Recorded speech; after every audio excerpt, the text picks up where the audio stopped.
दोस्तों, आज हम इस हथेली में रेखाओं की स्थिति से मालूम करेंगे कि जमकुंडली में ग्रहों का क्या पोजीशन हो सकता है।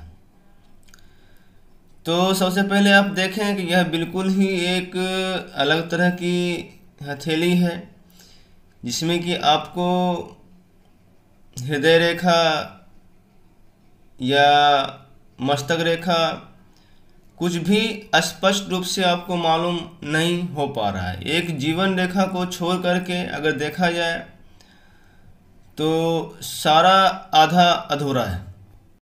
सबसे पहले आप देखें हृदय रेखा। हथेली में जो हृदय रेखा है वह सूर्य पर्वत तक आके रुक गया है, या उसे आप टूटा हुआ बोल सकते हैं। लेकिन उसकी भरपाई वहाँ पर सूर्य पर्वत से शुक्र मुद्रिका के रूप में, जिसे कि लाल किताब में शुक्र का पतंग कहा जाता है, वो पूरा कर रहा है। फिर वहीं जो मस्तक रेखा है उसमें फोर्क अंदर की ओर बन रहा है। शुक्र मुद्रिका और मस्तक रेखा दोनों एक हल्की पतली लाइन से जुड़ा हुआ है।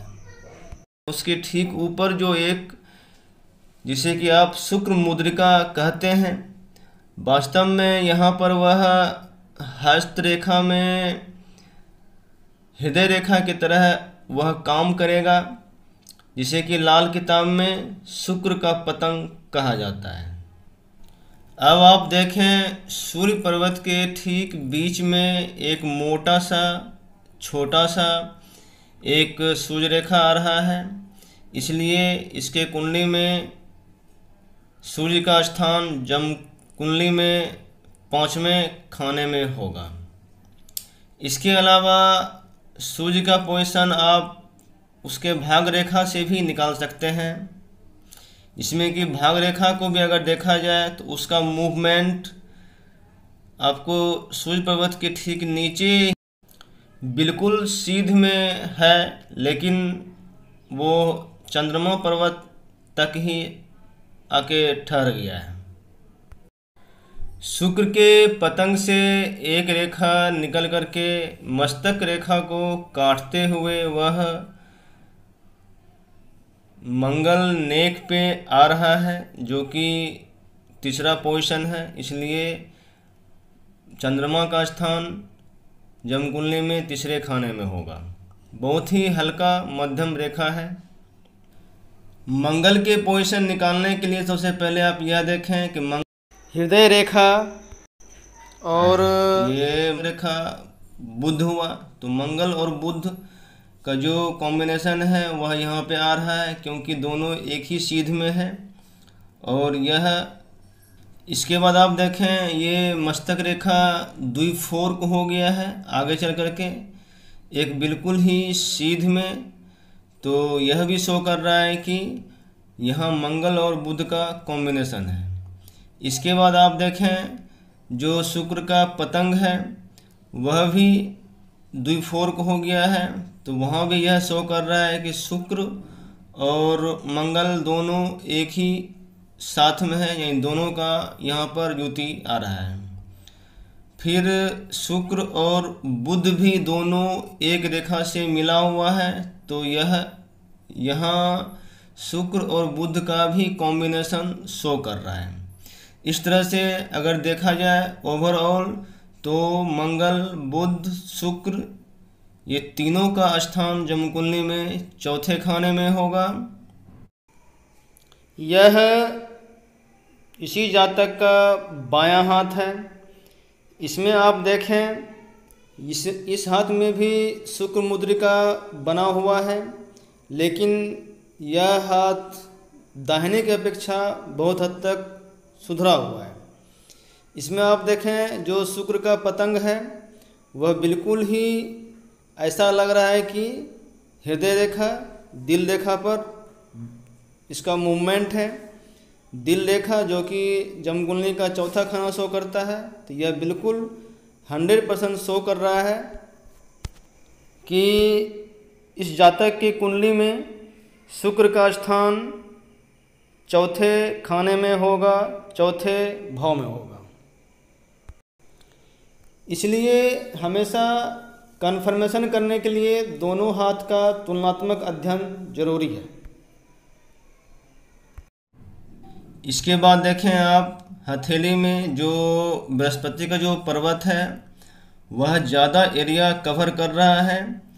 तो बृहस्पति का पर्वत अगर ज़्यादा एरिया कवर करता है तो या तो बृहस्पति जमकुंडली के दूसरे खाने में होगा या फिर जमकुंडली के सप्तम खाने में होगा, क्योंकि यह दोनों ही शुक्र का घर है।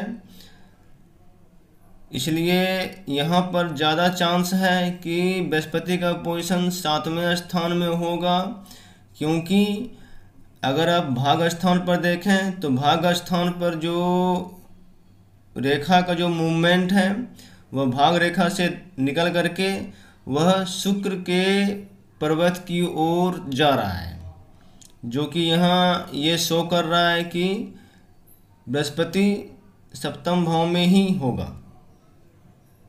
इसके बाद आप देखें कि जो शनि का जो पर्वत है वहाँ से रेखा का मूवमेंट चल करके वह मस्तक रेखा को क्रॉस करते हुए बिल्कुल ही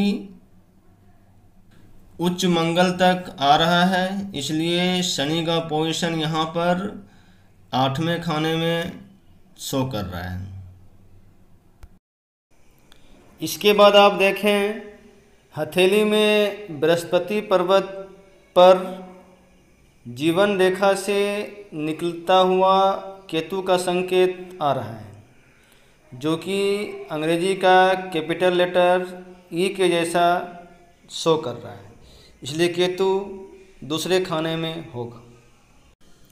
अब अगर केतु दूसरे खाने में होगा तो ऑटोमेटिक जाहिर है कि राहु का पोजीशन जमकुंडली के 8वें खाने में होगा, जो कि इनके बाएं हाथ से कंफर्म होता है। एस्ट्रोपॉमिस्ट्री की बेसिक कॉन्सेप्ट के लिए आप हमारा यह वीडियो ज़रूर देखें। एस्ट्रोपॉमिस्ट्री हथेली पर कुंडली के भाव, घर, खाना एवं राशियाँ,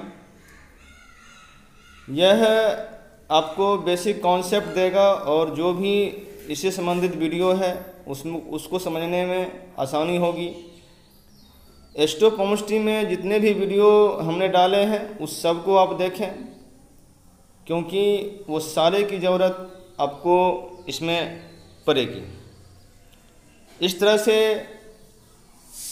हस्तरेखा से जो जमकुंडली बना उसमें ये लाल किताब की कुंडली में ग्रहों का पोजीशन कुछ इस तरह से होगा। केतु दूसरे भाव में, चंद्रमा तीसरे भाव में, शुक्र मंगल बुध चौथे खाने में, सूर्य पंचम भाव में, बृहस्पति सप्तम भाव में और शनि राहु का पोजीशन 8वें खाने में। अब यहाँ पर लग्न को देखें तो उनके फेस से मकर लग्न आता है और सूर्य यहाँ पर वृष राशि में आ रहा है उनके सूर्य रेखा से। इसका भी वीडियो आप उसी एस्ट्रोपॉमिस्ट्री में है। सूर्य रेखा से जन्म का माह निकालना, तो सूर्य वृष राशि में है तो ऑटोमेटिक इनका मकर लग्न हो जाएगा। तो इस तरह से यह मकर लग्न की कुंडली बनी, जो कि हमारा परंपरागत वैदिक ज्योतिष जो जमकुंडली होता है। तो इससे अब आप आसानी से बैक जा करके इसका डेट ऑफ बर्थ निकाल सकते हैं। ये आप खुद एक्सरसाइज करें। इसको निकालने का जो प्रोसेस है उसके लिए हमने एक अलग से वीडियो डाले हैं, उसको आप ज़रूर देखें। वीडियो देखने के लिए बहुत बहुत धन्यवाद। आप भी अगर अपने जन्म समय को लेकर के दुविधा में हैं, संशय में हैं या लग्न डिसाइड नहीं कर पा रहे हैं तो आप हमसे संपर्क कर सकते हैं।